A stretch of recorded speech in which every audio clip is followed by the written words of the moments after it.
We're going to call the Finance Committee meeting to order. Present are council members Koss, Labutus, Blake, Marmee, and Rath. First item on the agenda is a request for appropriation in the amount of $1,070. Yes, good evening. So these first three sections are all pertaining to the payout for Jessica Massis. So we're going to use grant money for the majority of it in the city general fund for the rest of it. So number one is we have an excess amount in those two line items. We would like to disappropriate that money to go towards this. Questions? Entertain a motion. Motion. Motion by Rath. Second. Second by Labutus. Any further questions and or discussion? I guess I have a question. Yes. Just ignorant of the situation, but why are we using grant money for termination pay? Because at the end of the grant cycle, which it ends June 30th, there's an excess amount because the person was terminated from employment. The state doesn't want that money back, so we did a budget revision with the state. The state approved it, so they are allowing us to use the excess money in certain accounts to pay for this. Okay. Which makes it better for our compensated absences that we don't have to take it out Sure. of there. Any further questions and or discussion? Seeing none, all those in favor signify by saying aye. Aye. Those opposed, same sign.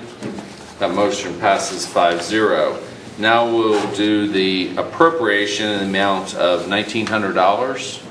Yes, so the same thing for Jessica Massis. Now this would be the city general fund account. So we're estimating $1,900 for that. Okay. Questions? Entertain a motion. Who said that? Motion by Cost. Second. Second by Rath. Any further questions and or discussion? Seeing none, all those in favor signify by saying aye. Aye. Those opposed, same sign. That motion passes 5-0. And then we have the final appropriation of $1,070. I'd entertain a motion. Motion. Motion by Cost. Second. Second by Labutus.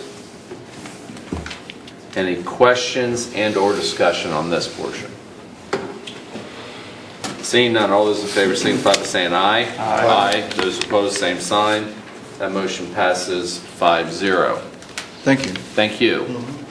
Now we have another request for appropriation in the amount of $2,267.36. The fire department participated in 3 special duty jobs: Newark High graduation, Strawberries on the Square, and the Trout Club fireworks. They would request the money that they were paid be put back into the overtime account to square the balance, so it's not on the taxpayer for these events. Motion by Cost. Second. Second by Labutus. Questions and or discussion? I just have one. The fireworks at the Trout Club was canceled. So, did we have overtime? Depending on when they would have canceled it, they still would have. They could have run into a timeline issue. Okay. Where they've already promised it. They may have something in their contract that they have to pay a lesser amount. Okay. To the people who would have turned down other overtime. Right. Okay. Very good. Thank you. Any other questions and or discussion? Seeing none, all those in favor signify by saying aye. Aye. Those opposed, same sign. That motion passes 5-0. Thank you. And with that, the Finance Committee stands adjourned. Next up is Service. All right, we'll call the Service Committee meeting to order. Those present are myself, Rath, Cost, Blake, and Mr. Labutus, and Mr. Marmee sitting in for Mr. Lang and Mr. Bob. Up first, we're going to hear from Mr. Sean Grady. Come on up, Sean.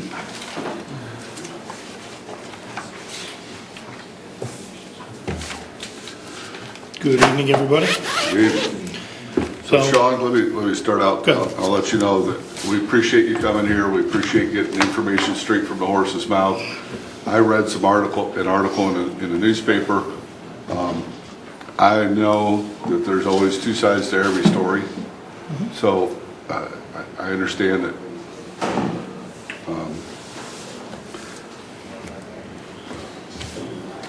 I was trying to figure out who wrote this before I beat up Ken too bad. But I mean, I know it's a newspaper and article, so it's supposed to be factual. But like I said, I know there's two sides to every story. There are some things in here that I'm going to question you about. Obviously, I was a little upset about it Memorial night and the following council meeting. But we're not here to beat you up, and that's not my intention. That's fine. I just want things fixed. I can honestly say you won't hurt my feelings. Okay. I didn't think so. So I just want to have a conversation about what happened, what's supposed to happen, what's going to happen, and go from there. Okay. So, It's, go right ahead. if you want to just start with the questions, that's probably the easiest thing, because I've done interviews with just about every news agency between here and the East Coast, it seems. So Right. in various, all of the articles have been fairly factual. There have been certain things omitted that I've wanted into those articles, which is fine. It's their prerogative. So essentially, the number one reason that this occurred was human error, which caused an equipment malfunction by a 911 dispatcher. We have a current policy in place that if the system fails for any reason, once the dispatchers become aware that the system has failed, is we trigger the sirens countywide. Where confusion was a little interesting on this one is that there was a number of calls in the 911 that evening that were tying up to 3 dispatchers on our side. They were not aware that the initial alarms did not go off, the warnings did not go off in Johnstown, so they were not expecting that the alarms wouldn't go off for the big warning that came across the southern part of the county. So it wasn't until social media erupted and phone calls started coming in that they were aware of it. They had called a 911 supervisor, our ops manager, probably about 20 minutes prior to ask for guidance on the one phone call that they received regarding the 2 Johnstown alerts. And they had one phone call, and that was from a sergeant, and that was after the fact, asking why didn't they go off. And they did not know that they didn't go off. One thing that the public does not know or really understand, and we really haven't pushed out, is that this is what we call a dumb system. When the system is set up in automatic, National Weather Service sets a polygon that touches any part of our county. Any sirens and the key word there is any sirens that are inside of that polygon are supposed to trigger automatically. The siren sequence is 3 minutes of active siren wailing, 7 minutes of silence, and then it will continue if that warning is still active. We do not receive any notification at the center that this system is activated, because most of these are over 20 years old, some of them reaching close to 40 years old. Some of the newer ones are capable of sending feedback back to us, but our current system at the current center does not have that capability. The new center in Heath will have that capability because we're upgrading WeatherWarn. That was previously decided about 6 months ago.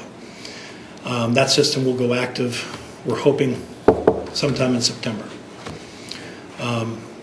Now that still is only going to get feedback on the more recent sirens. So we're not even positive yet if that's going to be 5 sirens, 10 sirens, or 20. We just don't know. The vendor hasn't given us that information. How many sirens are there in Licking County? 57.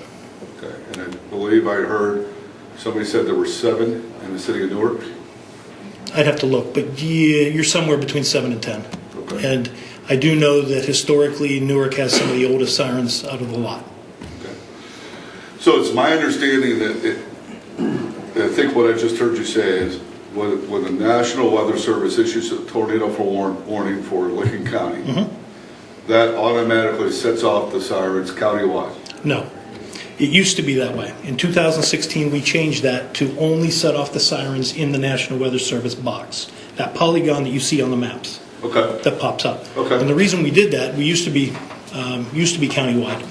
We changed that after a couple of incidents where we had traditionally our tornado paths in this county will go from southwest to northeast. So it'll come into Pataskala, Reynoldsburg area first. So we had black sky on this particular one event in early 2016. We had black sky in Pataskala. We had tornado warnings. Whole eastern side of the county was sunny and gorgeous. So we had sirens going off, and we took a beating for that because a lot of people were wondering why.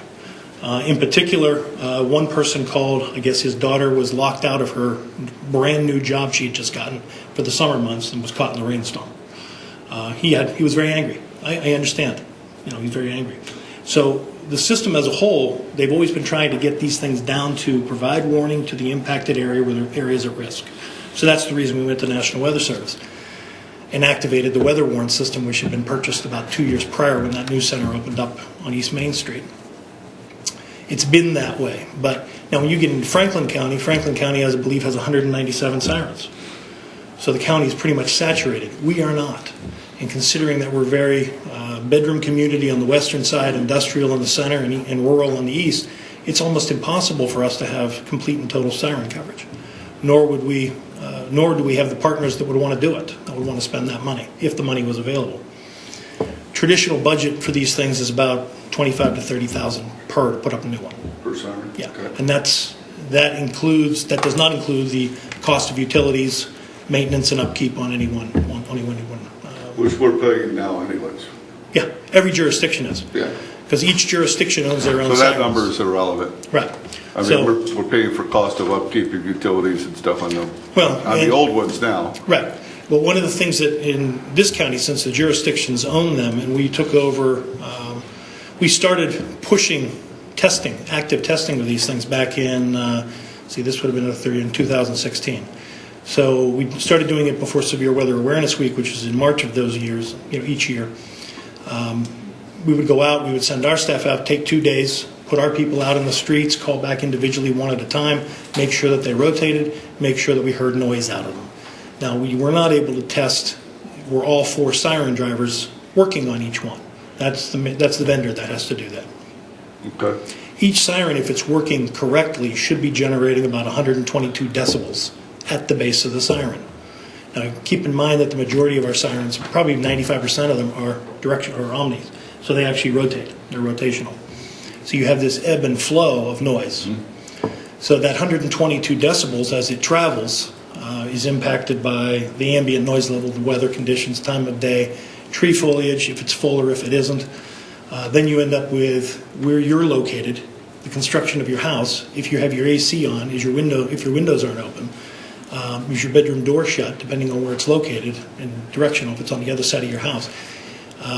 You're supposed to see, and the traditional rule of thumb for this is that for something to wake you up in the middle of the night from a deep sleep, you need to see about 15 decibels above ambient noise level in your bedroom to wake you up from deep sleep. Traditional, you're probably looking at about a 50 decibel level. That means I need to see 65 decibels at the pillow. And all of those factors play a role in this. So you probably have an effective range of about a third of a mile at night from each individual siren. So with 57 sirens and you do a third of a mile circles around them, we're not covering very much of the county with these things. We could probably do 200 of them and still have gaps, large gaps. So, and I've said this repeatedly in articles, these are designed, and these have always been designed as outdoor warning sirens.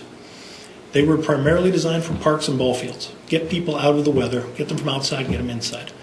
So for the public to expect these things to wake them up, and I realize that some people have always heard their siren, and I respect that. But to do that for 175,000 residents is a pipe dream for us. Never going to happen. So we've decided, and we decided this back in 2014, actually before I got here, to invest in a mass notification system. The one we purchased initially was called Code Red. There was reasons we ended up changing to Rave, but we changed to Rave would have been 2016. And a lot of that has to do with the portability of the list. As people sign up, we can move it. And with Code Red, you couldn't do that. So what does that do? Rave is a mass notification system that automatically landlines across the county, based off of the 911 database, are preloaded into this system. So businesses, and if you do have a landline, it's going to be loaded into the system. You have to physically go to our website and sign up for Rave if you want cell phone alerts, text alerts, or email alerts. And you can also sign up for just text alerts if that's what you want to do by just texting LC Weather to, hold on, I'll tell you the number, 67283. So you text LC Weather to 67283, your phone will go off, and it'll tell you that you've got an alert.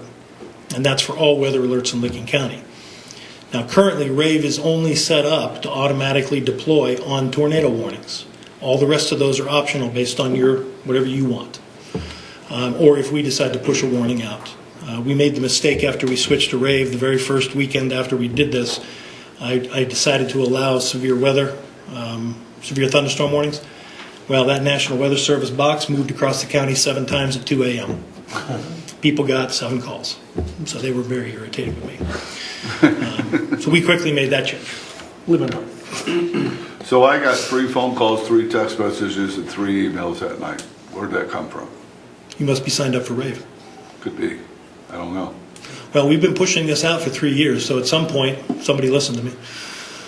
I mean, there's not the sign That up. sounds like something I would do, but I just don't remember doing it. Yeah, most people don't. And that actually becomes a problem for us, is people sign up and forget about it. They create an account, they forget about it. Is I don't have the ability to override that. I have to take it. Like if you had decided you wanted to get off of this system, you have to send me your phone number and I have to send it to the manufacturer and they have to remove you. So it's kind of a bit of a pain for us to do that. I'm not going anywhere. Good to know. All right. So some of the things that were in the article that kind of upset me was,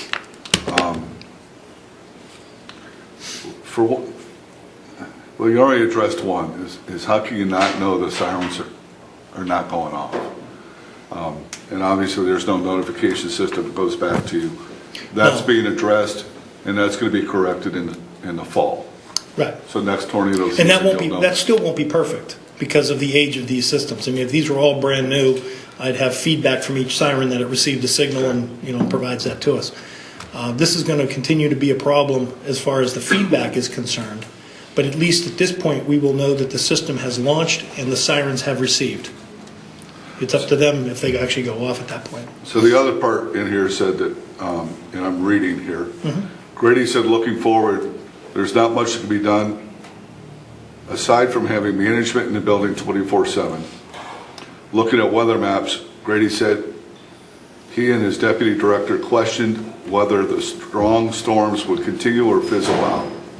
Typically, as they come into Ohio, as the night moves on, they fizzle out, and that's what I was counting on, but it didn't happen.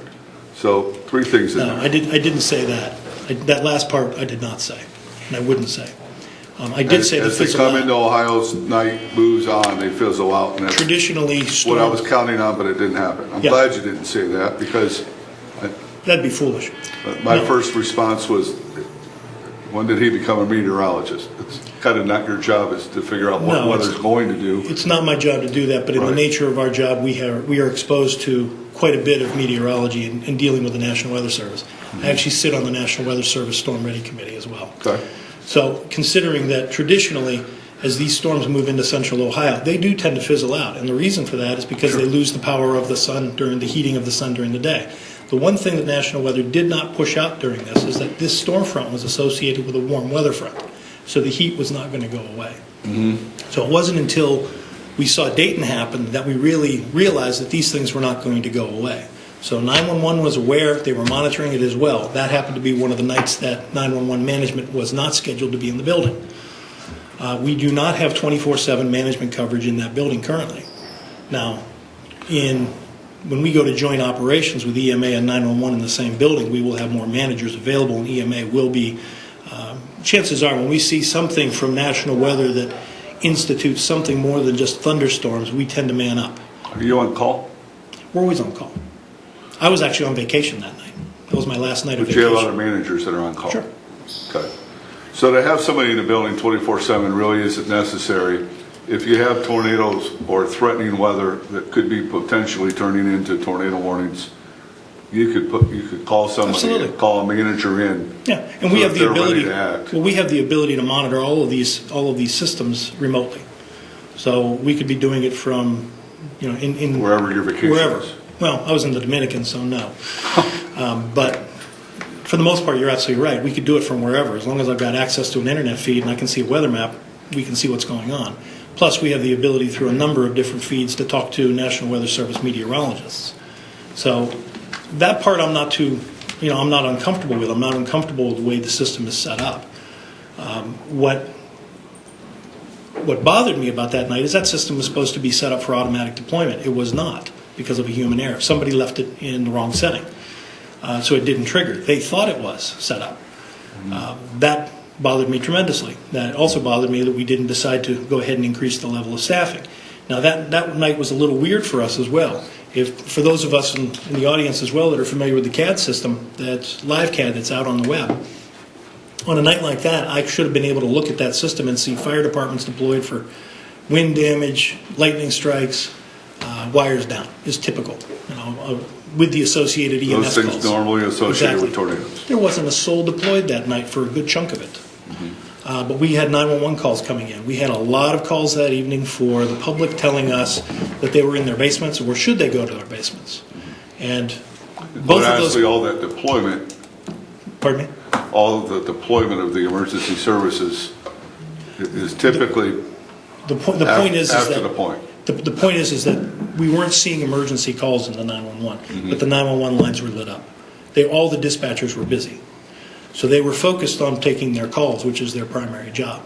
The only indication that the system has even activated is what they call DTMF tones, which, for those of us old enough, remember the old push-button phones? You'd hear that da-da-da-da-da-da. It's a series of about 9 digits that are going out over the radio. And you hear that in the background. So unless you're listening for it, it's very easy to miss with all the radio traffic and phone calls coming in. So that was just odd. It was odd that that was happening, and it was also odd that we were seeing that many calls of a non-emergency nature. Granted, non-emergency to us, but emergencies to the public.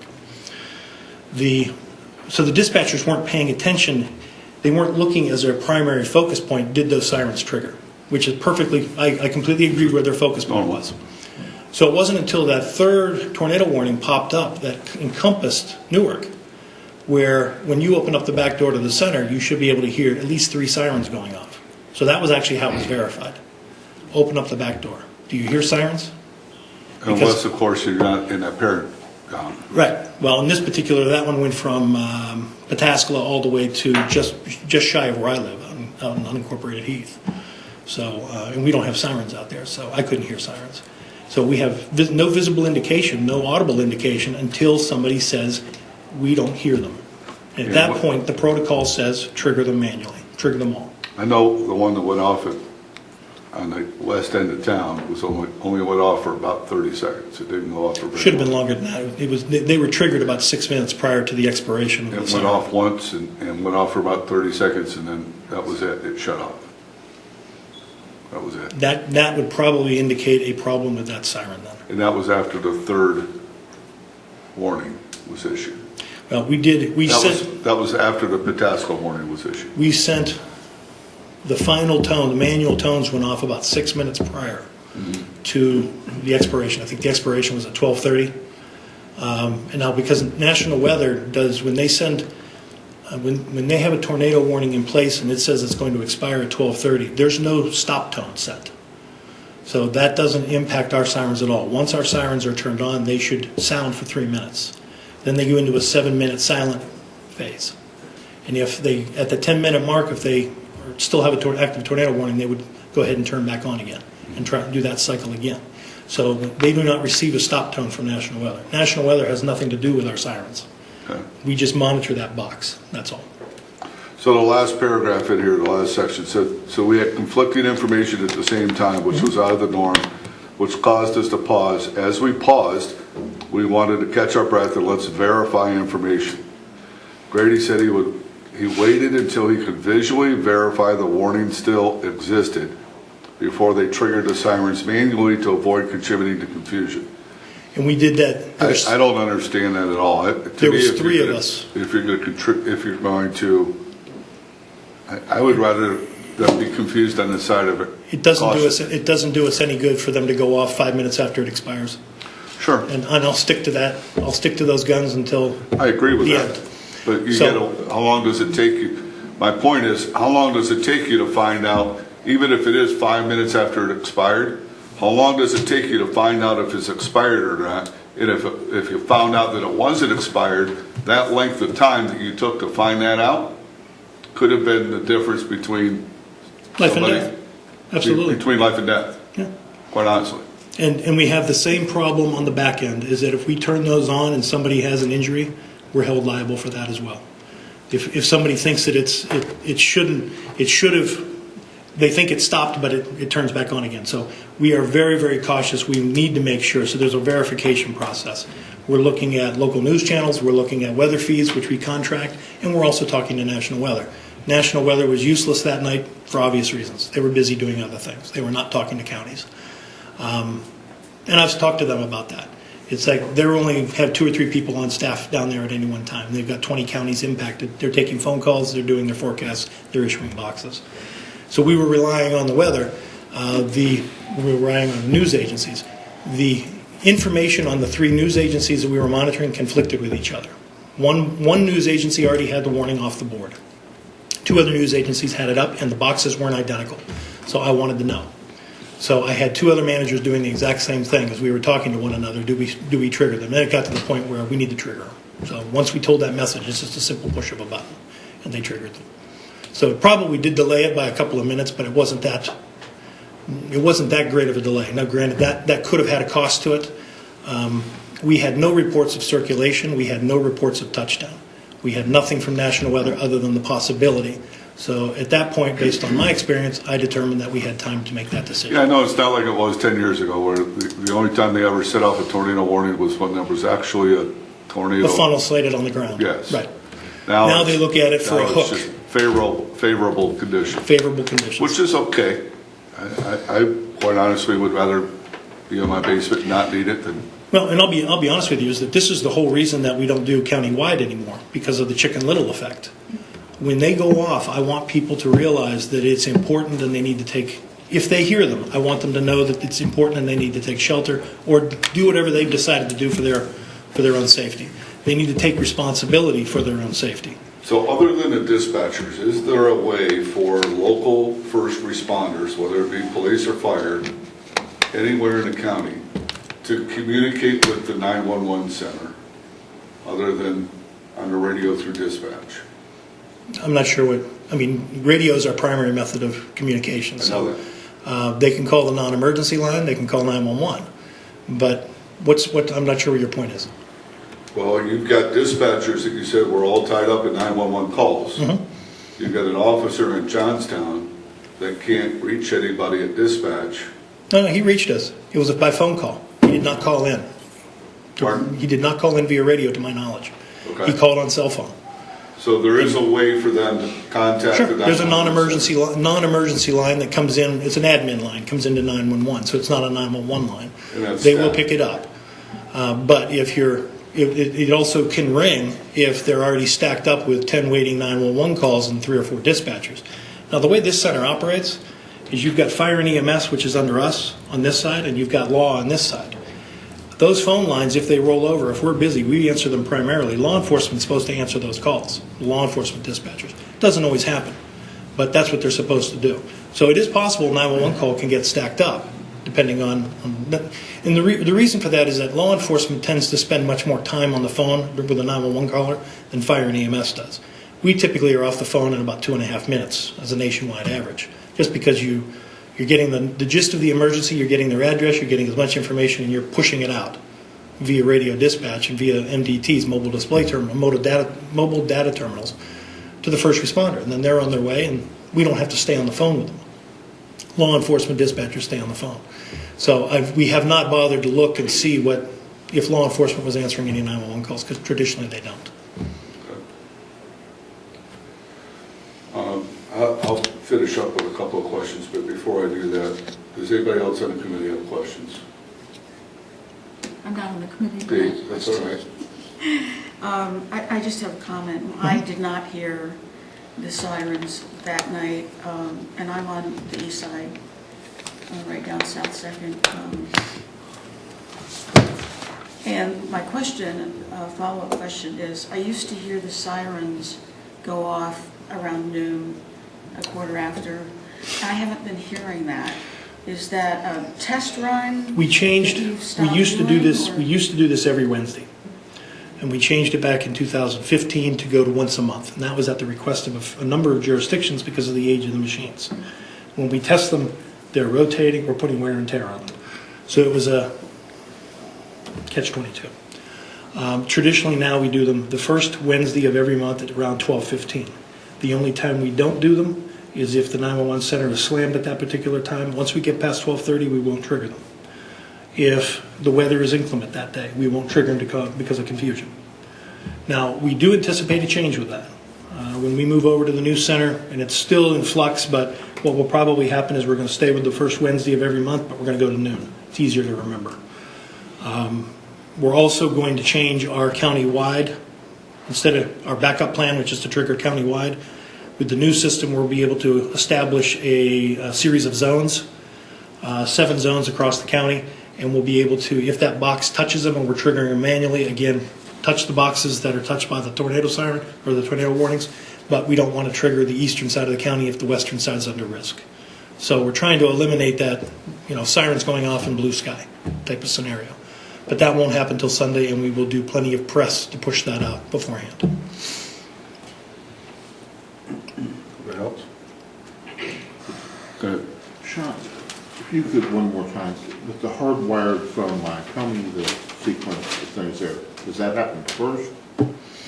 No, the Rave system can actually do somewhere in the area of about 100,000 phone calls in an hour. It's a very, very fast system. Landlines, there's no particular sequence to it. Landlines are preloaded.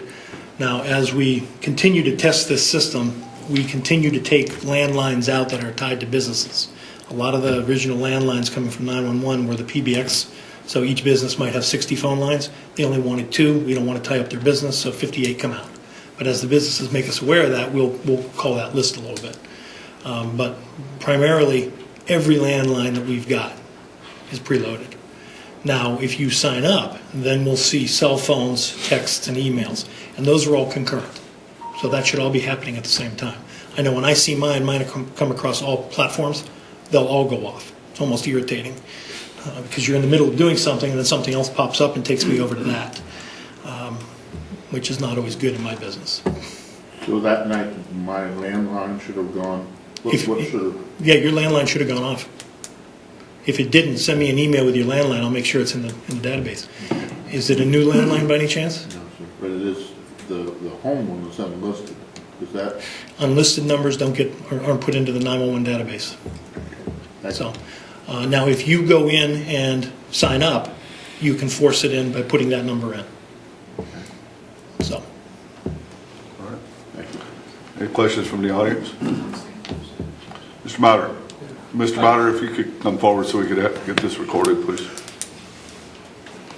Hi, Sean. Keep going. Mark.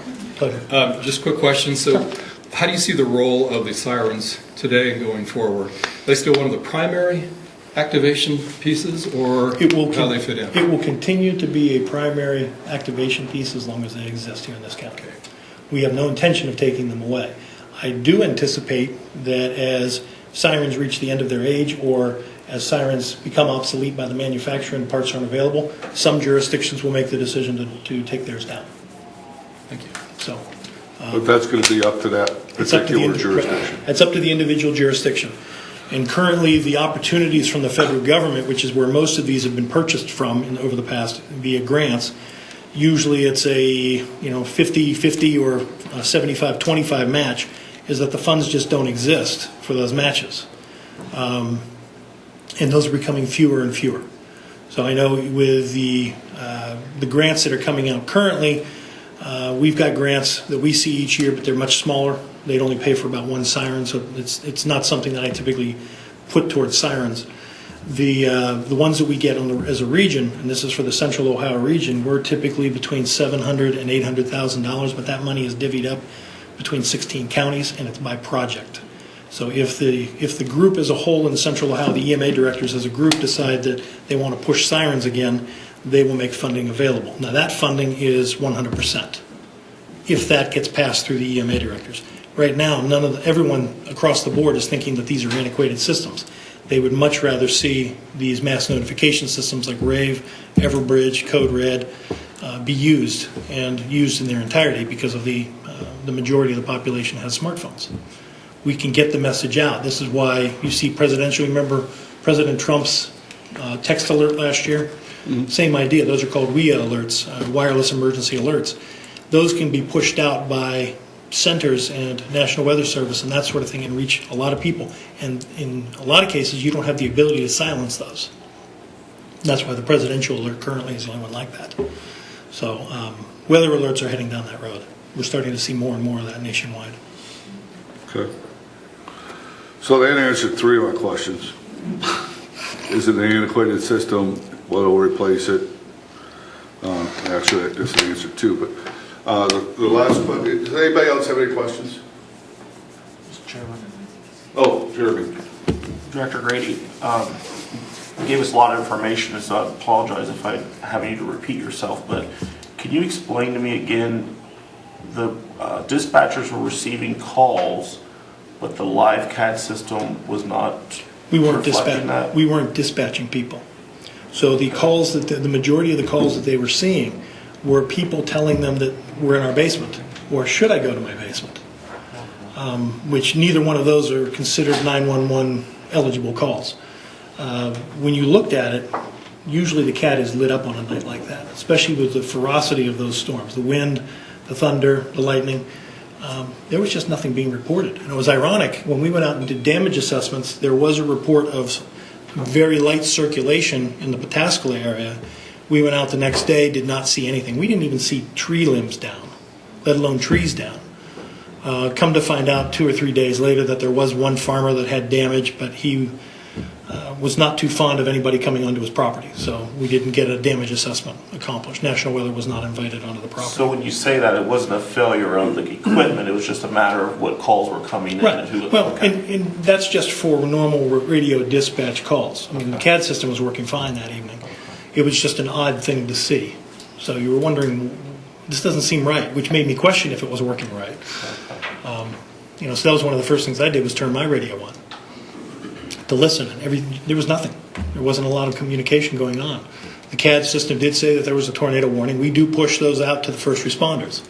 And the CAD's mobile data terminals will also display that. The LEADS terminals for law enforcement will display that there is a tornado warning in the area it is. So they're trying to get as much information out. And it's not uncommon if they see, a fire and EMS or police see damage, that they'll report that back. Usually we have lines down, roads closed, flooding, whatever it is. Reports coming back in the 911. Just nothing that night. It was a weird night. So you said there was some human error involved in the way the siren systems were set up. And obviously there was some confusion amongst communication from outlying first responders and you guys. Well, and the only real confusion was Johnstown. The way it worked out is the Johnstown police sergeant called in after the alerts had been erased from the Johnstown area. When the lead dispatcher on duty called the ops manager for guidance to see, I don't see anything. What's going on? At that point, the supervisor didn't see anything because there were no active alerts in Licking County. So at that point, he made the decision that everything must be working right because we had no other feedback. Social media didn't say anything. There was no other calls regarding it, nothing. So at that point, we waited like we normally would. We think the system is set right. You go fast forward 15 minutes, and now we've got the big alert, and it lit up almost immediately, but something was wrong. So at that point, then the wheels were in motion to get this thing fixed. The dispatcher, the only other thing that we have since corrected is that the protocol says if there is any doubt, trigger them. And then make your phone calls to us and let us know and do whatever. The dispatcher didn't do that because he was confused by the situation. I really couldn't find fault in him being confused. He's fairly new. He's about 2.5 years into the business. When we had people that were 10 to 15 years in the business that were a little confused that night as well. So I can't really fault him for that. We did fault what happened with the piece of equipment. That should never have occurred. And won't occur going forward. The other part of that question is this. I understand that in the fall you're going to be having a notification system as to know when sirens are going off, when aren't. We'll get just to say it right, we're going to get some feedback. Some, yeah. Not perfect, but it's some. But what are you doing now, today, for the rest of the summer to correct and eliminate some of the first thing errors and the confusion that happened on Memorial Day. The first thing that happened was that very next day, the vendor was in to check the system to make sure that everything was set the way it was supposed to be set. We also had remedial training for all the dispatchers and all the management staff at 911, making sure that they knew what has to happen. There was also reviews over the existing protocols that are currently in place. We have since also started to change our process that if we look to see anything out of the norm with National Weather Service, we're staffing a little bit differently to make sure that we've got people aware.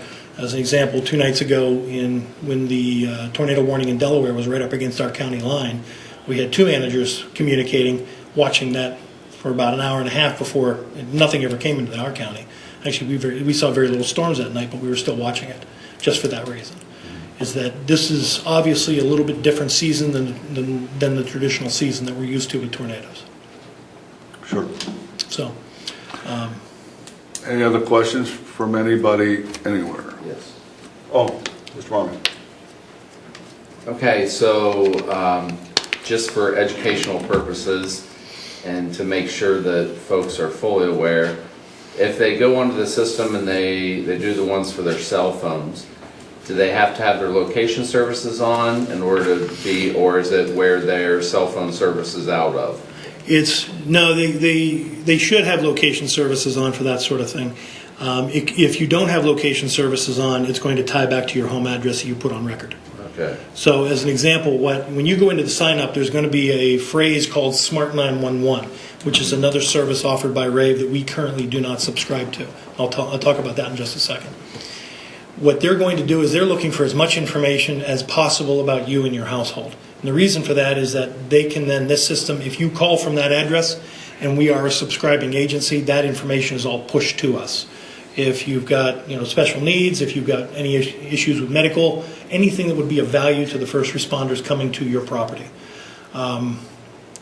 It can also get carried away with the information as to, are you prepared? Do you have a generator on your property, etc., that sort of thing. So it asks about 20 different questions that I'm not always really happy about, but it's what they do. We're looking at that because we have a number of fire departments currently pushing for that type of information. And the reason for that is that in the old days, fire departments used to maintain a special needs database. So they knew if there was a special needs person in their community. Communities have gotten so big that just doesn't occur anymore. So unless you're paying for a service to monitor that, and that's what Smart 911 does. So you can push that information out to the aging groups, the senior groups, the special needs groups, and get that type of information. We're looking at that, but that system right now is budgeted at about $45,000 a year on top of our mass notification budget, which is almost $40,000. That's just shy under $100,000 a year for this system, and we just don't have it budgeted yet. So that might be on the works for 2020. And my final question, and I think I know the answer to this, but I just want to confirm. Mm-hmm. Newark was one of the first to get sirens, so I assume that ours are the older sirens, the city of Newark. Pretty close to the oldest. We're probably not going to get the feedback. Oh yeah, you won't get feedback from the Newark sirens. Okay. Yeah, some of, actually there's only 2 sirens that we're aware of right now. Licking Township's putting up a brand new one on their new fire station, and then there was one a couple of years ago put up to the Boy Scout camp up in, I think it's Fallsbury, which is a solar one, and that one provides feedback when the township actually replaces the batteries. They run around $250 a piece, and they've been out for about 4 months. Okay, thank you. You'd think they'd want to do that first spring. You would think so. Yeah, currently, countywide, City of Heath is the only jurisdiction that has a maintenance program in place with a vendor to touch all their sirens at least once a year, test them, maintain them, provide a report on their health. City of Pataskala and Village of Granville have both reached out to us to start their own testing program. So they're coming out to us probably every 3 weeks to a month and scheduling a time where they will send staff out to each siren one at a time, call into the center will activate it, they'll witness it, they're good to go, they move on. And then they maintain it. That's just one way that they're doing it. And we've encouraged every jurisdiction that we've talked to if they want to do that, I can provide you that information. Very good. Thank you. It's easy to do, just can't do it on bad weather days. Right. So, Ken, I've been on city council for 10 years. I've never asked you to write anything before, have I? Okay, I'm going to ask you to include something in this article. Please include the information on how to sign up a landline and how to sign up a cell phone and how to get notification so that that gets out to the general public. If you can include that in this article, that would be awesome. I will say this, is that Kent usually follows me when I go upstairs to speak to the commissioners, and we push that out 2 or 3 times a year, and the advocate does write it. Sure. Apparently you pushed it out enough so that I did something, even though I don't remember what I did. It's not going to be uncommon. Yeah, but it's loud, it's obnoxious, it's irritating, but I'm okay with that. I'd rather know than not know. Absolutely. Me personally. Yep. So Sean, you've got a tough job, absolutely. It's not just me, it's 911. You all have a job. Well, and I'll say this is, Yeah, 911 is expected to get it right every time. It's one of the few jobs that's the expectation. It's an impossible job. They're not always going to get it right because humans are involved. We do our best, so if something does fail or has an issue, we go through a whole review process to make sure, as it's dissected as to what was the root cause, why, when, where, how can we fix this? Is it a protocol issue? Is it a staffing issue? Is it a manning issue? And that's exactly what happened here. And if we need to spend the money to bring the vendors back in to do what we need to do, because there's a lot of technology. This new center we're building is over $3 million. And we're beating it to death right now, trying to get it right. And we will be one of the only 911s in the state to have a true backup, which will be this center back here down on East Main Street. We are going to keep everything in place. So if for some reason this one should go down, we have a place to go to. Nobody else has that. Well, unfortunately, we're surrounded by smaller centers, and we can't ship our calls to the west because Windstream is our provider for 911. So it's the only solution, and each system has to be perfectly in parallel. So, and they've got to be tested as such. So that job will never be done. We'll constantly be doing it and redoing it and redoing it a third time. well, I certainly appreciate you coming in and sharing with us and being candid and open with us. Sure, not a problem. Glad to do it. That is always a huge plus to be able to do that. And you've always been willing to do that. So I appreciate Appreciate that. So, All right, well, thank you very much. you guys have my email. If you guys have any other questions, or if you'd like me to send you the basic stats on these things, numbers, all that sign-up information, I'll be more than happy to do that. You guys can help us push this information out. You know what, actually, if you could send an email to Autumn Clark, to Autumn Klein, our What is it? clerk of council. Is that what it is, clerk of? Yeah, she's actually stating an address in the back of the room. AKLEIN There you go, thank you. at newarkohio.net. You'll have it in the morning. And then she could send that out to everybody on council. And Okay.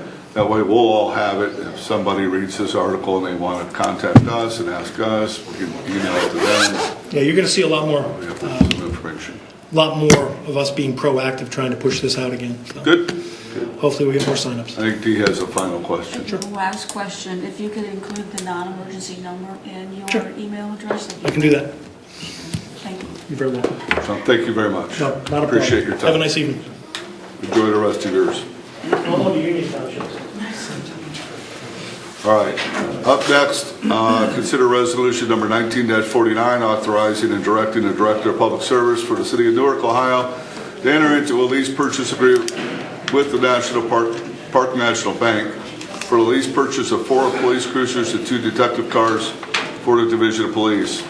Mr. Rhodes. Thank you, Mr. Chair. We're just trying to get this legislation moving forward. We hope later this fall to order an additional 4. As you will recall, a couple meetings back, we took some dollars and we're paying cash for 4 and a couple detective cars with cash. We want to duplicate that order later in the fall with this, so we're just getting the legislation passed. Our spreadsheet shows that we can take the debt on and begin to make payments in 2021, and that's how it'll be. And this will bring, just for your knowledge, once these are in service, this will bring us to 20 new cars that we've bought over the last 8 years. So now we have a rotation, which is what we want to keep going, is a rotation on cars. Perfect. And these will be of the hybrid brand like Steve spoke about last time. Okay. Mr. Cost, you have a question? Motion. Oh, Mr. Cost has a motion. Here, second? Second. Seconded by Labutus. Any questions from the committee? I have a question. Mr. Blake? Director Rhodes, I know when you were here a few weeks ago, I think you were going to send that spreadsheet around to us. You should have gotten that. I didn't receive that, so if you could send it. Be happy to. Thank you. Any questions from the audience? Seeing no further questions, all those in favor of passing this on to full council signify by saying aye. Aye. Aye. All opposed, same sign. That passes 5-0. Service Committee is adjourned. Thank you. Up next will be Safety Committee. All right, I'd like to call the Safety Committee meeting to order. Members present are myself, Mr. Fennell, Mr. Blake, Mr. Rath, and Mr. Marmee, and for Mr. Frazier. Tonight we will be discussing ordinance number 19-14, an ordinance amending portions of the Chapter 830 of the codified ordinances of the City of Newark, Ohio, regarding licensing requirements for electronic gaming parlors operated within the City of Newark, Ohio. Safety Director Bond, you have the floor. Ma'am, Ma'am? ma'am.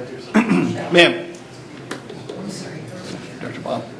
So what we're doing is we're changing the way these vendors pay. We're not changing what they pay, we're simply changing when they pay. January is a tough month for a lot of businesses. They struggle to pay the entire year's fee in January.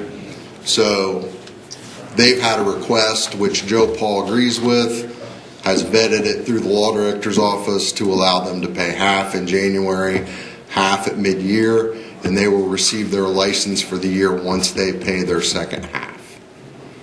It's truly as simple as that. Any question? Motion. Motion by Mr. Marmee, second by Mr. Rath. Are there any questions from the committee?